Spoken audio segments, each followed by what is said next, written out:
Libro de Eventos de los Últimos Días, página 179.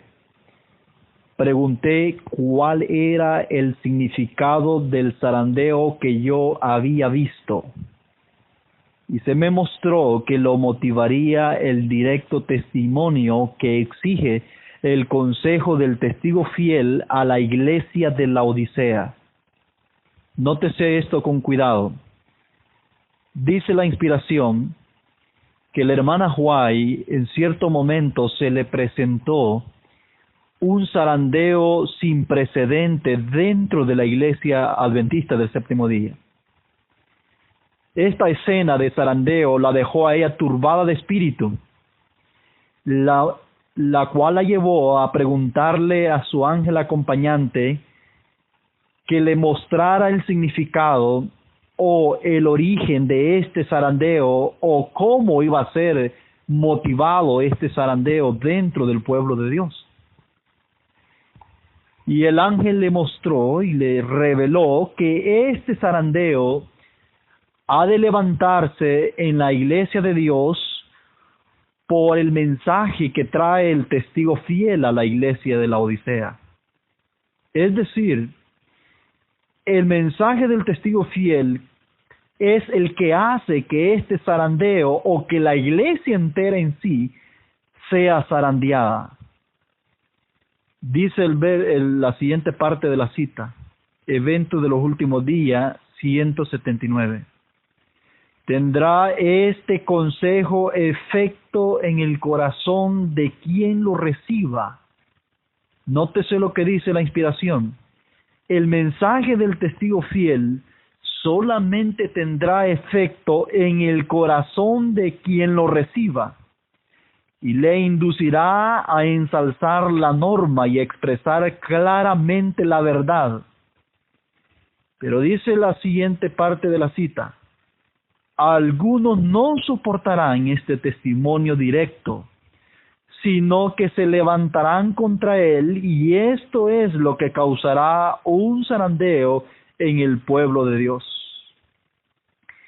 El ángel está explicando a la sierva de Dios de que el propósito de este zarandeo es para separar dos grupos que hay dentro del pueblo de Dios, y que es precisamente el mensaje del testigo fiel el que cumple este propósito.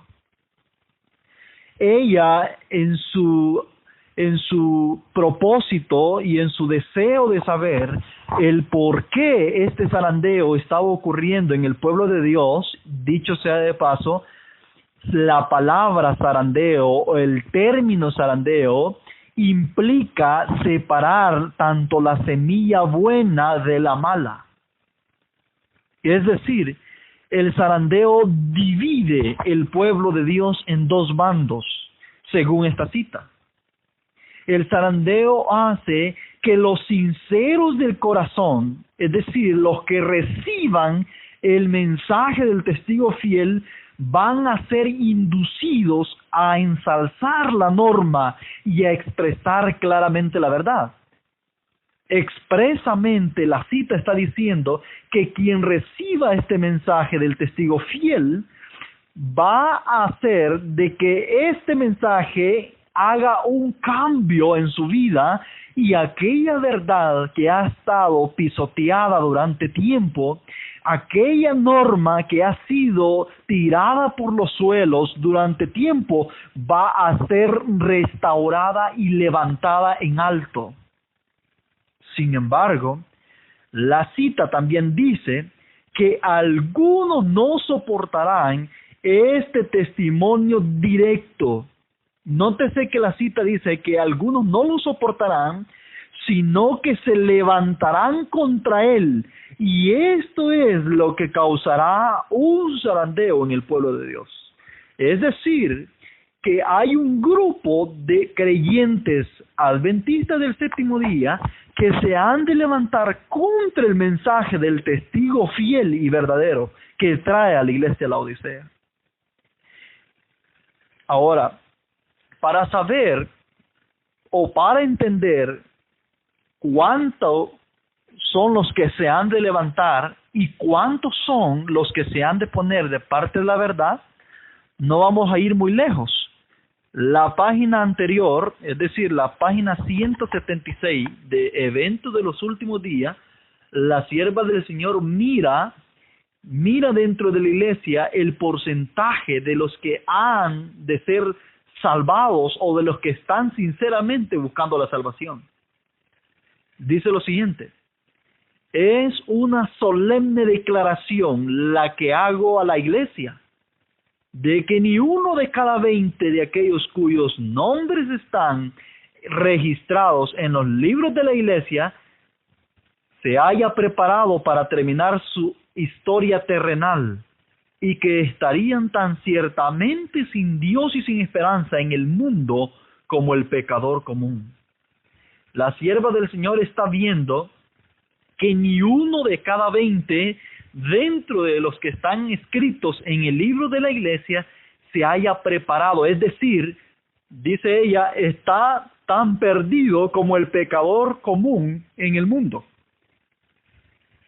En otras palabras, de acuerdo a lo que la cita anterior nos estaba describiendo, cuando ella ve este zarandeo dentro del pueblo de Dios, de acuerdo a esa cita, la gran mayoría del pueblo de Dios es la que se levanta contra el mensaje del testigo fiel. Cuando podemos observar la división que este zarandeo causa cuando llega a la iglesia de la Odisea, encontramos a una iglesia dividida por el mensaje del testigo fiel, y donde la misma cita, el mismo capítulo, una página atrás nos dice que la gran mayoría se encuentra perdida dentro del pueblo de Dios. Mis amados hermanos, el propósito de este estudio del mensaje del testigo fiel, ese es el nombre de este estudio, es con el propósito para poder descubrir en qué consiste el mensaje del testigo fiel. Porque si es el mensaje del testigo fiel el que va a causar este zarandeo, yo creo que lo menos que podemos hacer como pueblo es saber en qué consiste ese mensaje. ¿Por qué razón este mensaje va a levantar tanta división dentro del pueblo adventista? ¿Por qué razón este mensaje va a causar tanta desintegración dentro de los mismos creyentes adventistas a tal magnitud que la sierva de Dios ve que esto se convierte en un terrible zarandeo en la iglesia adventista que divide a dos bandos? Un bando exalta la verdad y levanta la norma que ha estado tirada por mucho tiempo, mientras que el otro bando se opone contra el mensaje y le hace guerra al mensaje. ¿Qué es lo que en sí, o en qué en sí consiste el mensaje del testigo fiel que hace tanta, pero tanta división dentro del pueblo adventista? Con esto en mente, vamos a orar. Cada quien donde se encuentre, a la medida sea posible, por favor póngase de rodillas para orar en esta hora. Bendito Dios, gracias por su misericordia. Bendice este estudio, que el corazón de los sinceros pueda ser, Señor, tocado de una manera muy especial, y que el Espíritu de verdad pueda impregnar en sus mentes que hay una manera que tú has tomado, que tú has decidido para salvar a tu pueblo, y es a través de la verdad. Queremos rogarle y suplicarle que bendigas a toda alma sincera y sedienta donde quiera se encuentre. Que este estudio, Señor, lo lleve a reflexionar, a meditar y a comprender que usted muy pronto va a salvar y a extender su mano de misericordia sobre aquellos que van a oír su voz. Quédate, Señor, en nuestro medio, en el dulce nombre de Jesús. Amén. Si es el mensaje del testigo fiel el que va a causar tanta oposición dentro del pueblo adventista, entonces vayamos a ese mensaje, a las Escrituras. En el libro de Apocalipsis capítulo 3, versículo 14, vamos a ver en qué consiste el mensaje del testigo fiel. La hermana White ya vio en visión, en evento de los últimos días, lo declaró, que ella vio que el mensaje del testigo fiel iba a levantar un gran zarandeo en el pueblo de Dios e iba a estremecer los pilares de la iglesia adventista del séptimo día. Iba a estremecer a tal grado a la iglesia que iba la iglesia entera a dividirse en dos bandos. Un bando se iba a poner de parte de la verdad y otro bando se iba a poner contra la verdad e iba a levantarse en guerra contra ella. Contra la verdad del testigo fiel. Ahora vamos a ir al libro de Apocalipsis 3:14. Dice lo siguiente, es donde empieza el mensaje del testigo fiel. Versos 14. Y escribe al ángel de la iglesia de Laodicea: estas cosas dice el Amén, el testigo fiel y verdadero, el principio de la creación de Dios. Hermanos queridos, a simple vista en la primera sección de este versículo, el testigo fiel sale a relucir. Y yo quiero que notemos algo importante. En el versos 14, el testigo fiel se presenta primeramente como un testigo fiel y verdadero. En segundo, se presenta como el principio de la creación de Dios. Hay dos afirmaciones que él está haciendo ahí. Y esas dos afirmaciones son bien importantes. Primero, él se presenta como un testigo. Ahora, si ustedes razonan un poco, un testigo siempre tiene su escenario en una corte, es decir, en un juicio. El testigo siempre, usualmente, es el que va a inclinar la balanza, ya sea en contra o a favor de la víctima, de la que está siendo acusada.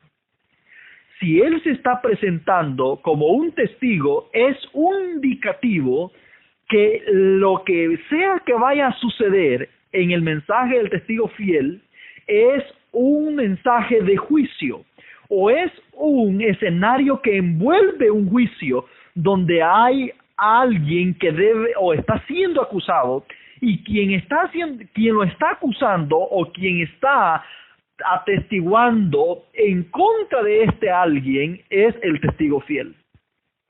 Ahora, nótese, y cuando digo de que va a ser acusado alguien, y por lo cual él se está presentando como un testigo, indicando que está en un proceso de juicio, eso indica de que en este escenario alguien debe salir justificado y alguien debe salir condenado. Nótese algo interesante también. Se presenta como un testigo fiel y verdadero, pero además de eso también se presenta como el principio de la creación de Dios. Esto suena como quien dice, yo no nací ayer. Es decir, como que el testigo fiel está dejando por sentado que él no es de ayer, que él no es como el ser humano, que solamente tenemos unos cuantos años de vida, sino que él es desde el principio de todas las cosas, que lo que él va a testiguar es verdad, que lo que él va a decir lo ha presenciado con sus propios ojos, lo ha contemplado durante todo este tiempo atrás. Ahora, ¿por qué razón él está queriendo dejar claro de que él es el principio de la creación de todas las cosas? Primero, en el verso 14, él va a escribir una carta. Ahí vamos a ver de que el texto se introduce diciendo, y escribe al ángel de la iglesia de Laodicea. Si yo les pregunto a ustedes, ¿a quién se le está escribiendo la carta? ¿Qué ustedes responderían? Algunos probablemente me dirían, se le está escribiendo a la iglesia Laodicea. Algunos otros probablemente me dirían que a otra cosa se le está escribiendo. Pero nótese lo que dice el verso 14. Y escribe al ángel de la iglesia en Laodicea. Nótese que el testigo fiel está diciendo que a quien se le tiene que escribir la carta no es a la iglesia Laodicea, sino al ángel de la iglesia Laodicea. Hay que hacer una separación, una diferencia, porque uno es la iglesia de la Odisea y otro es el ángel de la iglesia en la Odisea, ya que cada iglesia de las 7 aquí mencionadas tiene un ángel que está a cargo de ella. Y la carta que él escribe es específicamente al ángel de la iglesia de la Odisea, no tanto así a la iglesia de la Odisea, aunque indirectamente involucra a la iglesia de la Odisea, pero en sí el mensaje que se está dirigiendo acá en el versos 14, la Biblia expresamente dice, escribe al ángel de la iglesia en la Odisea. Es decir, es el testigo fiel enviándole una carta al ángel que está en la iglesia de la Odisea. Y nótese lo que el testigo fiel le dice a este ángel. Estas cosas dice el amén. Y mire cómo se va a presentar. El testigo fiel y verdadero. Es decir, el Señor Jesús le está dejando saber al ángel a quien él está escribiendo, le está dejando saber al ángel que él es un testigo fiel y verdadero. Esto suena como alguien que dice, oye, no, mi testimonio no es un testimonio falso. Lo que voy a decir es rotundamente fiel y verdadero. No hay engaño en lo que voy a declarar. Y también le está dejando saber al ángel en esta carta que le está mandando que él es el testigo fiel y verdadero, que es el principio de la creación de Dios. Es decir, le está dejando saber al ángel que él no nació ayer, que él conoce todo su expediente, que una de las razones que lo hacen ser a él el testigo fiel y verdadero es porque él viene desde el principio de todas las cosas, que él conoce su vida. Esto suena, ojo, esto suena como que el Señor Jesús ha sentido que el ángel le ha querido mentir a él. Es decir, es como que el hijo intente mentirle a sus padres. El padre podrá aceptarle lo que el hijo le está diciendo, pero sabe perfectamente cuando su hijo le está mintiendo y cuando su hijo no le está mintiendo. En este escenario, el testigo fiel y verdadero le deja saber al ángel que él es el principio de la creación de Dios, para que él entienda que podrá haber engañado a cualquier otro, pero a él no lo podrá engañar, porque él es antes que el ángel mismo. Y, ojo, y el versos 15 se pone más difícil la situación, porque el testigo fiel, al enviarle esta carta, le sigue describiendo una serie de situaciones al ángel. Versos 15. Le dice, yo conozco tus obras, que ni eres frío ni caliente, y quisiera que fueses frío o caliente, mas porque eres tibio y no frío ni caliente, te vomitaré de mi boca. Nótese lo que dice el versos 15. El testigo fiel le dice, yo conozco tus obras. Ojo, esto suena como que el testigo fiel que esto suena como que el ángel ha querido engañar al testigo fiel, y el testigo fiel está queriendo dejar saber al ángel que si lo ha intentado engañar, que ni tan siquiera se le cruce por la mente en creer que lo ha logrado.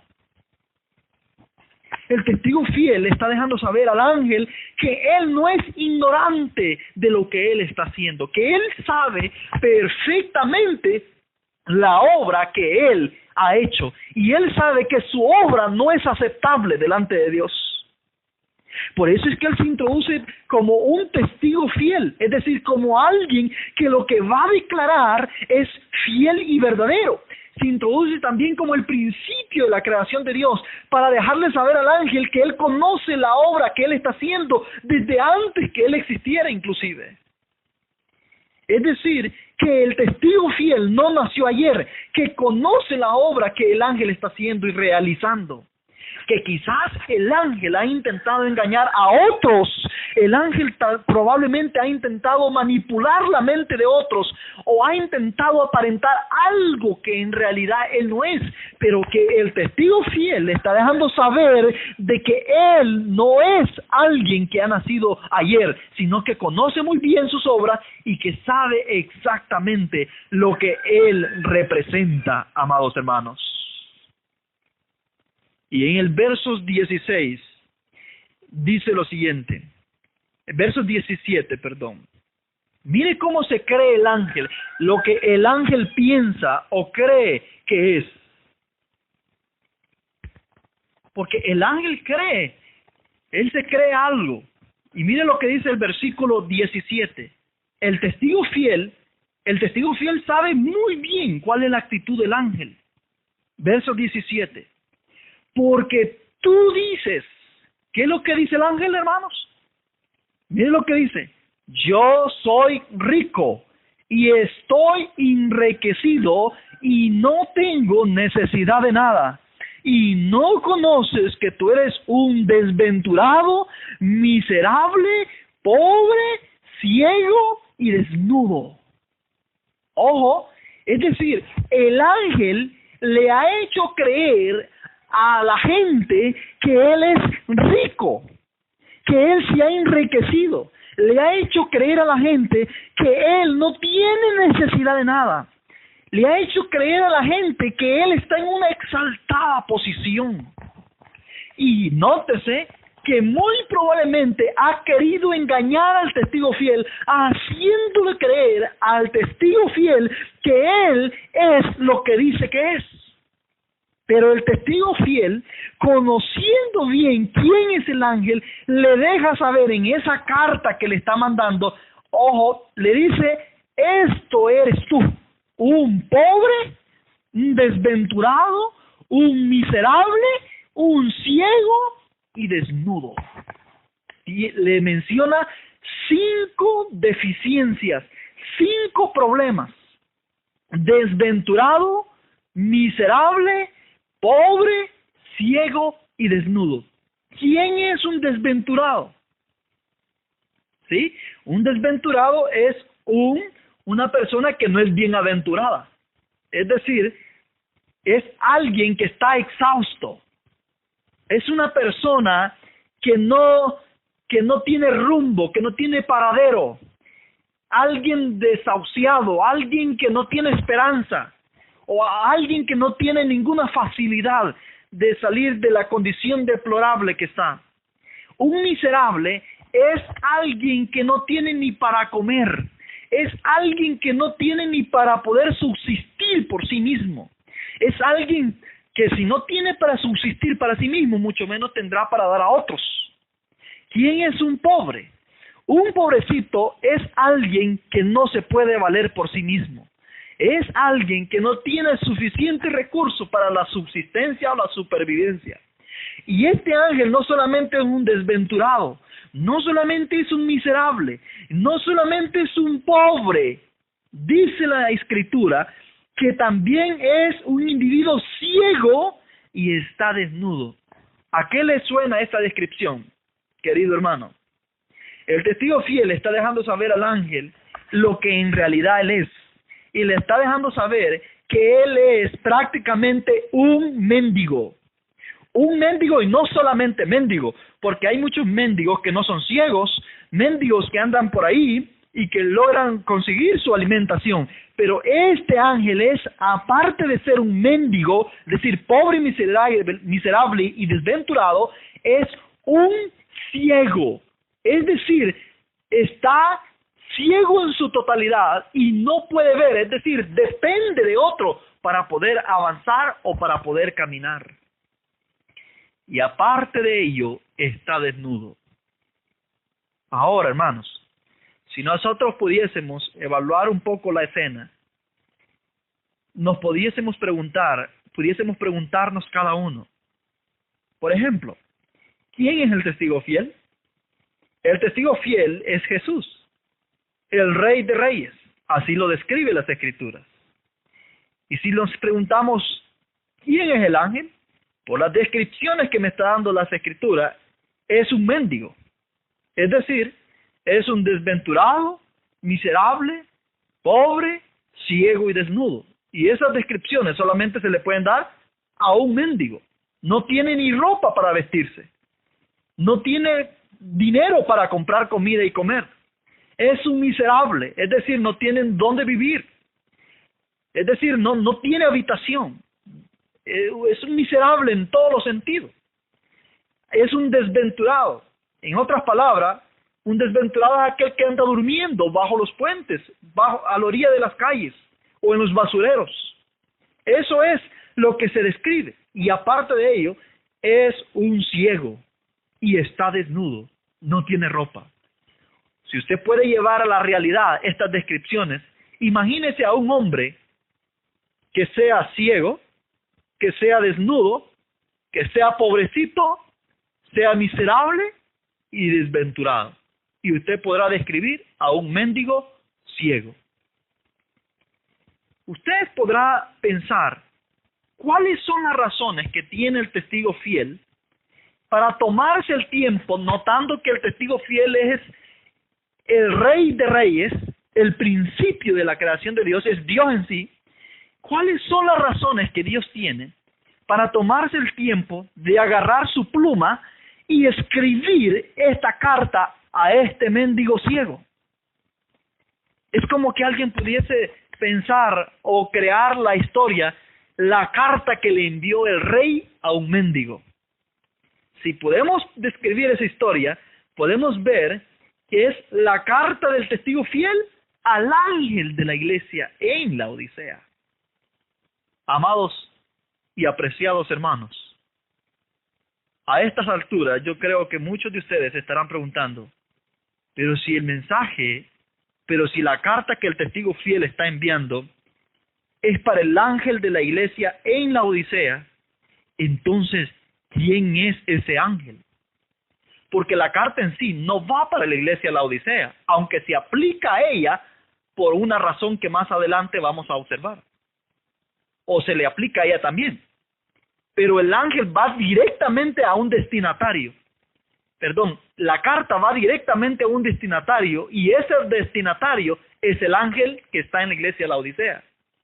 Si podemos imaginarnos una carta, dice remitente, el testigo fiel, destinatario, el ángel de la iglesia en la Odisea. Entonces, a estas alturas, la pregunta puede ser normal que surge en nuestras mentes. ¿Quién es ese ángel de la iglesia en la Odisea?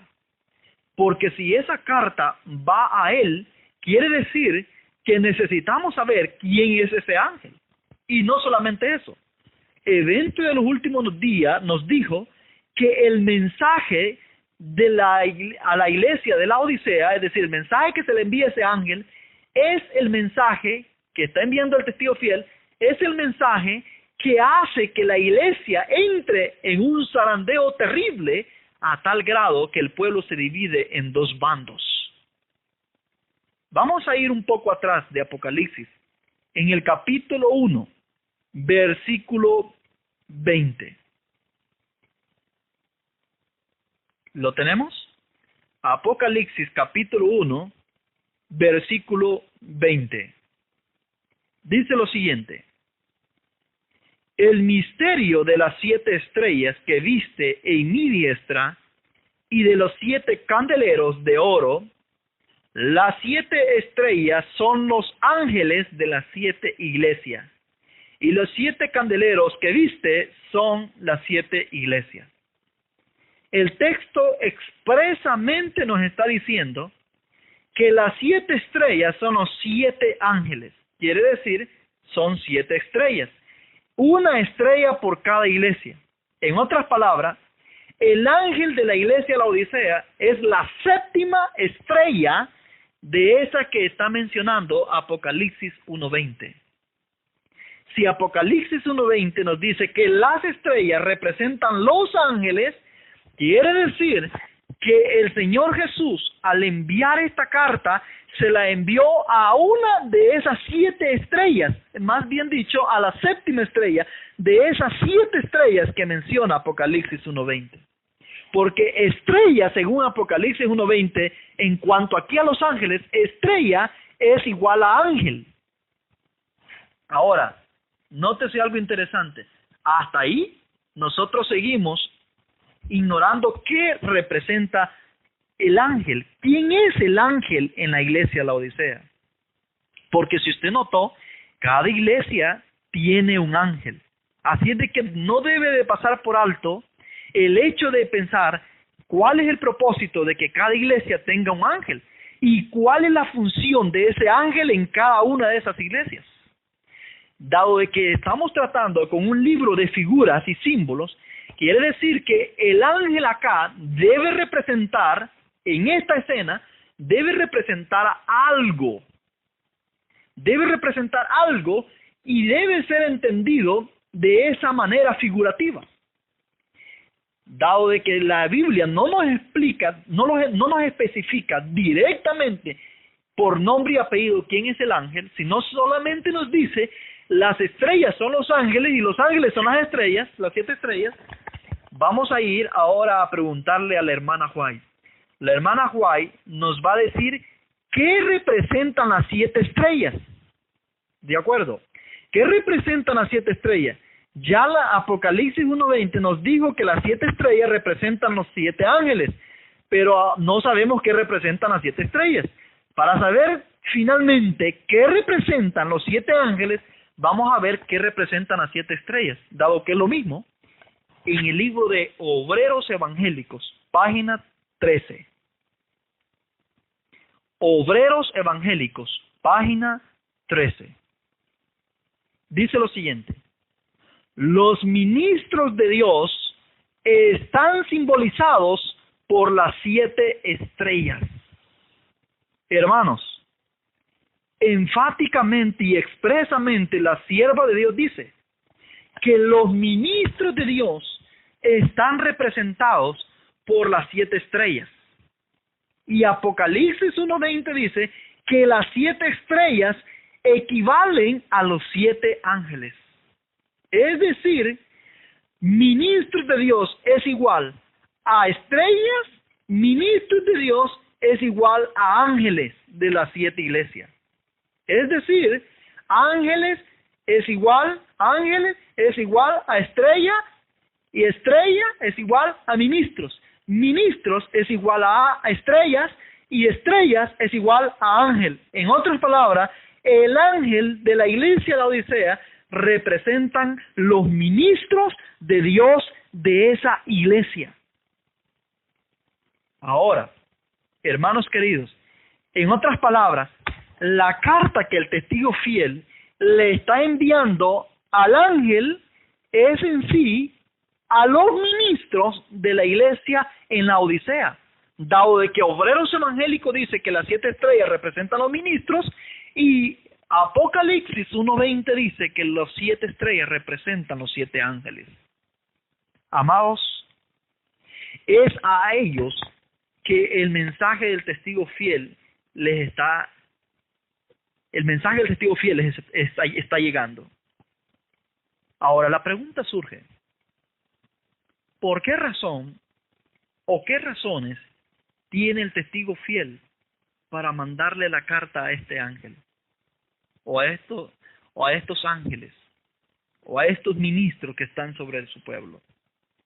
Nótese que él está describiendo en el versículo 17 que este ángel se cree rico y enriquecido y cree que no tiene necesidad de nada.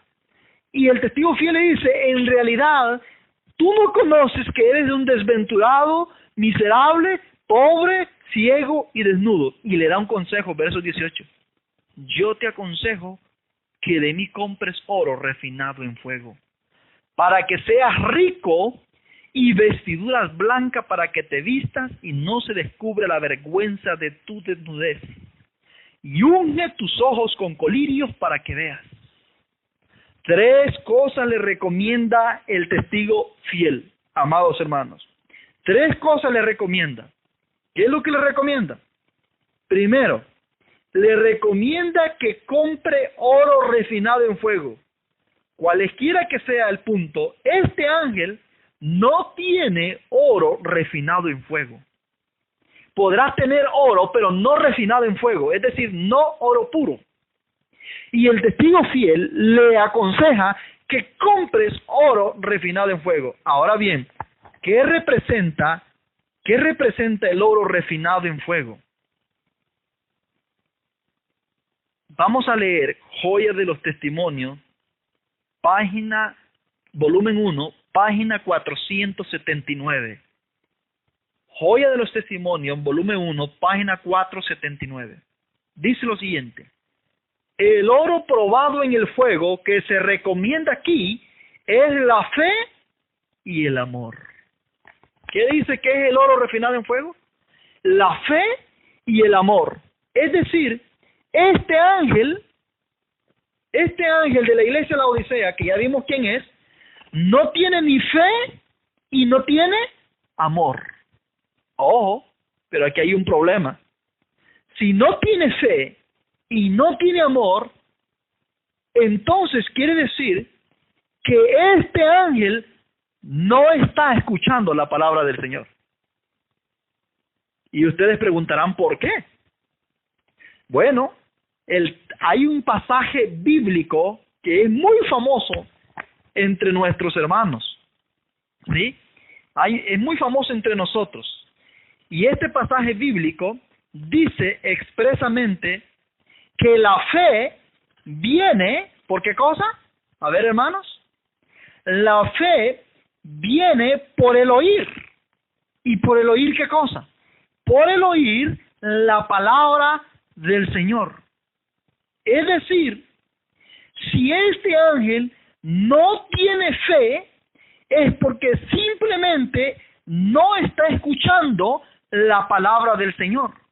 Nótese, si el texto dice que la fe viene por el oír y este ángel dice que no tiene oro refinado en fuego, y Joya de los Testimonios, volumen 1, página 479 dice que la fe y el amor es el oro refinado en fuego, quiere decir que lo que este ángel no tiene es fe y amor. Y si no tiene fe, dado que la fe viene por el oír la palabra de Dios, quiere decir que este ángel no está escuchando la palabra del Señor. Hermanos, y si no está escuchando la palabra del Señor, y por ende no tiene amor a Dios, entonces, ¿qué es lo que le está enseñando al pueblo? ¿Qué es lo que está enseñándole a los hijos de Dios? Si este ángel no tiene fe, y si no tiene fe es porque no tiene o no escucha la palabra del Señor, eso indica que lo que él está enseñando al pueblo es cualquier otra cosa, menos la palabra del Señor, porque él no la está escuchando. Nótese interesante. También dice el texto, para que seas rico y vestiduras blancas para que te vistas y no se descubra tu desnudez. Ojo, la vestidura blanca dice lo siguiente. En ese mismo libro y en la misma página, la vestidura blanca es la pureza de carácter, la justicia de Cristo impartida al pecador. Nótese interesante lo que dice acá. Dice que la vestidura blanca es la justicia de Cristo impartida al pecador. Hermanos amados, es decir, el ángel no tiene vestiduras blancas. En otras palabras, no tiene la justicia de Cristo impartida en la vida de cada uno de ellos. Y yo quiero decirles algo. Si no tiene la justicia de Cristo en él, aquí hay un problema. Testimonios para Ministros, en la página 234, dice lo siguiente. la página 65, Testimonios para Ministro, página 65 dice: no están dispuestos a cambiar su justicia, que es injusticia, por la justicia de Cristo, que es la verdad pura, no adulterada. Es decir, la vestimenta representa la justicia de Cristo. Y Testimonios para Ministro nos dice que la justicia de Cristo es la verdad pura, no adulterada. En otras palabras, la verdad que este ángel profesa podrá ser cualquier otro tipo de verdad mezclada con error, menos la verdad pura, no adulterada. En otras palabras, en este ángel no hay verdad. No hay verdad pura, por lo tanto no se le puede confiar. También dice la Escritura: unge tus ojos con colirio para que veas. Y aquí dice en el mismo libro de Joya de los Testimonios, volumen 1, página 479, el colirio es aquella sabiduría y gracia que nos habilita para discernir entre lo malo y lo bueno, y para reconocer el pecado bajo cualquier disfraz. En otras palabras, si este ángel no tiene oro puro, que quiere decir la fe y el amor, indica que él no está escuchando la palabra de Dios, porque la fe viene por oír la palabra de Dios. Y si no tiene fe, es porque no está escuchando la palabra de Dios, porque la Escritura está diciendo que no tiene oro refinado. Indica también que este ángel no tiene vestidura blanca. Las vestiduras blancas son la justicia de Cristo impartida al pecador. Y Testimonios para Ministro nos dijo que la justicia de Cristo es la verdad pura, no adulterada. Quiere decir que este ángel no está escuchando ni la palabra de Dios, ni tampoco tiene la verdad pura, no adulterada. Por último, dice que no tiene la capacidad, o es decir, estos dos problemas anteriores lo incapacitan para poder distinguir entre lo bueno y lo malo. Es decir, no tiene la sabiduría necesaria para saber qué es lo bueno y qué es lo malo. Entonces la pregunta surge: ¿puede ese ángel aconsejarle a usted y decirle qué es lo bueno y qué es lo malo? La respuesta es simplemente no, porque él está incapacitado para eso. Está imposibilitado. Número uno, porque no está escuchando la palabra de Dios y no la enseña. Número dos, porque no hay verdad pura en él. Es decir, no hay oro refinado en fuego, ni vestidura blanca. Y entonces el Señor le aconseja: compra colirio. Compra colirio para que pueda ver. Ahora, hermanos, esto es lo que el Señor le manda a decir al ángel. Y le manda a describir qué es en sí, o cuál es en sí su condición. Le manda a describir la realidad de su propia vida. Ya vimos que el ángel son los ministros de la iglesia de la Odisea. El testigo fiel se toma el tiempo de relatarle su condición verdadera y real. Ahora, la pregunta es: ¿respondió positivamente el ángel a la preocupación del testigo fiel? Nótese que en todo esto el testigo fiel está preocupado y se tomó el tiempo de mandarle esta carta a este mendigo ciego con el único interés, amados hermanos, de poder hacer reflexionar al ángel, ya que el ángel es el que tiene a cargo a la iglesia de la Odisea. Es decir, la preocupación de Jesús es más por la iglesia de la Odisea, que está a cargo de este ángel. Imagínense, si el ángel es pobre, si es un mendigo, si es un desventurado, si es un miserable, es decir, no tiene ni para comer ni él mismo, si es ciego y es desnudo, ¿usted cree que si no tiene nada de eso, va a tener algo para darle a su pueblo, a la iglesia de la Odisea? Si él es ciego, desnudo, desventurado, ¿cómo cree usted que va a ser el pueblo? Es decir, si no tiene comida ni para él mismo, mucho menos va a tener para darle de comer al pueblo. Imagínese ahora en qué condiciones está la iglesia. Es decir, si usted puede imaginarse a la iglesia como una mujer así como el Señor la compara en Efesios 5 como a una esposa, como una mujer, si usted puede imaginársela, una mujer que es desventurada como el ángel, miserable como el ángel, porque la mujer está al cuidado del ángel. Es decir, el ángel cuida de esa mujer. Pobre como el ángel y también ciega como el ángel y está desnuda.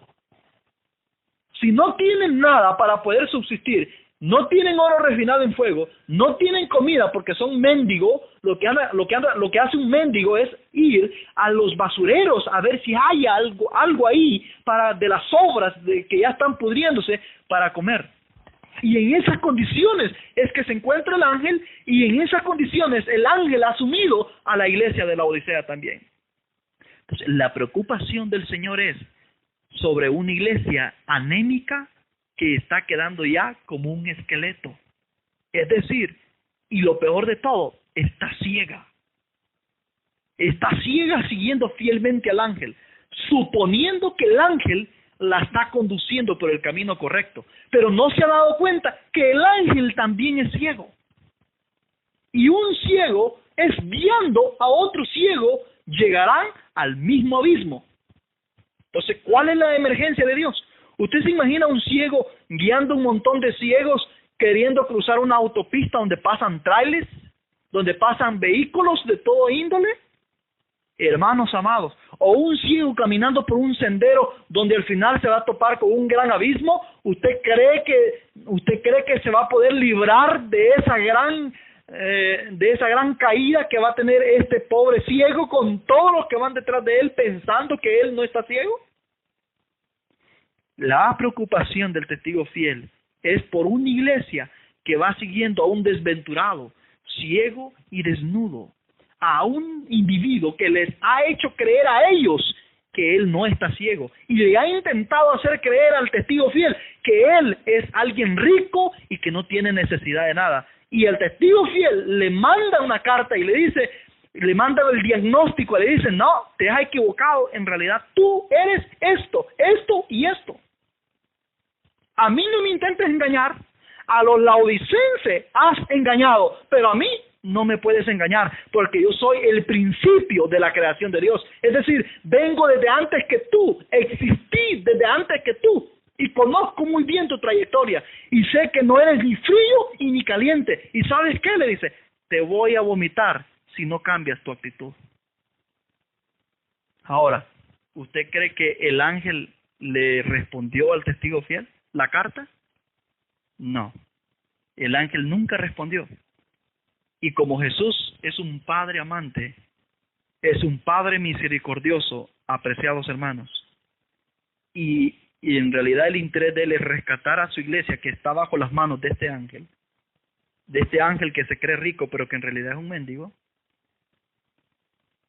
Como un padre desesperado y amante, al ver que no le respondió a la persona que él estaba escribiendo, es decir, a los ministros, entonces se deja venir él para ver si hay todavía sobrevivientes en la iglesia Laodicea.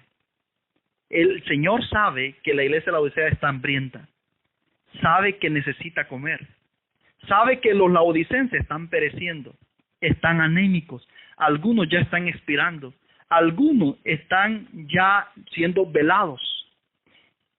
Es decir, hablando en términos espirituales, hay algunos que están agonizando espiritualmente ya, porque ya no hay comida.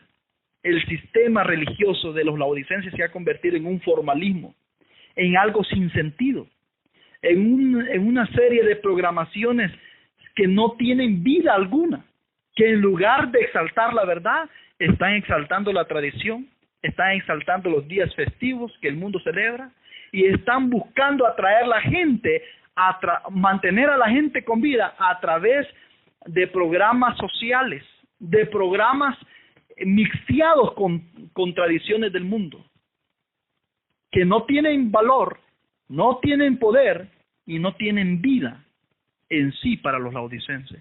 Y los laodicenses no se han dado cuenta que están en el término de perecer.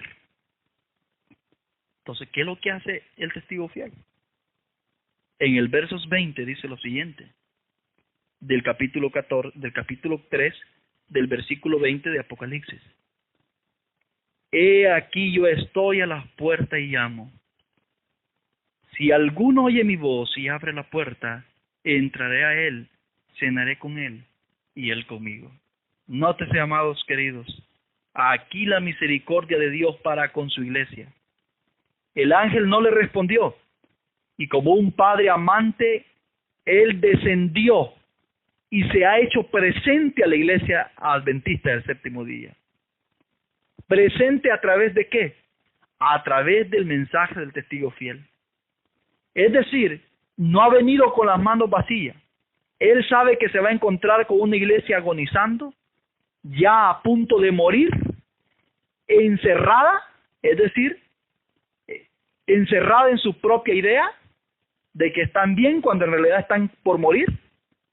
Él sabe que la iglesia está anémica, sabe que está por perecer y no vino con las manos vacías. Trajo la cena. Pues de lo contrario no diría, voy a entrar a cenar con ustedes. Es decir, adentro no hay cena. En la iglesia no hay cena, no hay comida. Si hubiera comida, el Señor Jesús, el testigo fiel, no estaría describiendo al ángel como un pobre, desventurado, ciego y desnudo, es decir, un mendigo. No tiene comida ni para él mismo, mucho menos para el pueblo. Sabiendo él esa condición, él viene, llama a la puerta y trae la cena. La cena, ¿por qué no el almuerzo y el desayuno? La cena sencillamente porque es la última comida del día. Y no hay otra comida. Es decir, el laodicense que quiera levantar y resucitar de esa condición, debe de tomar esta cena. El Señor la ha enviado con el gran propósito de restaurar a los sinceros de corazón. Lamentablemente la profecía nos dice que esa cena, ese mensaje, iba a causar un gran zarandeo en el pueblo de Dios. Y es que la realidad es que muchos laodicenses, a pesar de que están agonizando, no quieren ser resucitados por el poder de Dios a través de su mensaje. Quieren seguir viviendo y consumiendo el alimento mezclado con adulterio espiritual. Quieren seguir en la misma condición y no prestar atención al mensaje de reprensión que el Señor en su gran misericordia ha decidido enviar en este tiempo. Es decir, la iglesia iba a entrar en una etapa terrible, horrorizante, pero el Señor ha hecho provisión. Y la provisión del testigo fiel es esa cena que ha llegado a la iglesia adventista del séptimo día. La hermana White dijo que ese mensaje, dado que es una cena, y estamos hablando en términos espirituales, es una verdad espiritual que ha llegado a la iglesia adventista. La hermana White dijo que esa verdad que trae el testigo fiel, esa cena, va a levantar gran oposición en todos aquellos que no están dispuestos a levantar la verdad y a exaltar la norma. Todos aquellos acomodados, todos aquellos que no son sinceros de corazón, todos aquellos que están en la iglesia adventista pensando que solamente por llevar el nombre de adventista van a ser salvos, todos aquellos hipócritas que se han metido en las filas del pueblo de Dios, haciéndose pasar como hijos de Dios, en este proceso de zarandeo, en este mensaje que el testigo fiel manda a la iglesia de la Odisea, se van a definir y van a ponerse del lado equivocado. Amados hermanos, Dios ha sido grande en misericordia y ha traído el alimento a tiempo a través de su siervo fiel y prudente, según Mateo 24. Él ha traído el alimento a tiempo con el interés y el propósito que usted lo coma, venza y se siente con Él en su trono, así como Él se ha sentado en el trono con su Padre. Que el Señor lo bendiga, lo guarde y le dé bendiciones en el resto de sus días de vida que le quedan. Y a todos aquellos que han escuchado este estudio, hermanos amados, la invitación es para ustedes. Clame a voz en cuello, suplique a Dios que le pueda dar discernimiento espiritual y poder comprender la visitación que Dios está haciendo en su favor. Dios les bendiga a cada uno.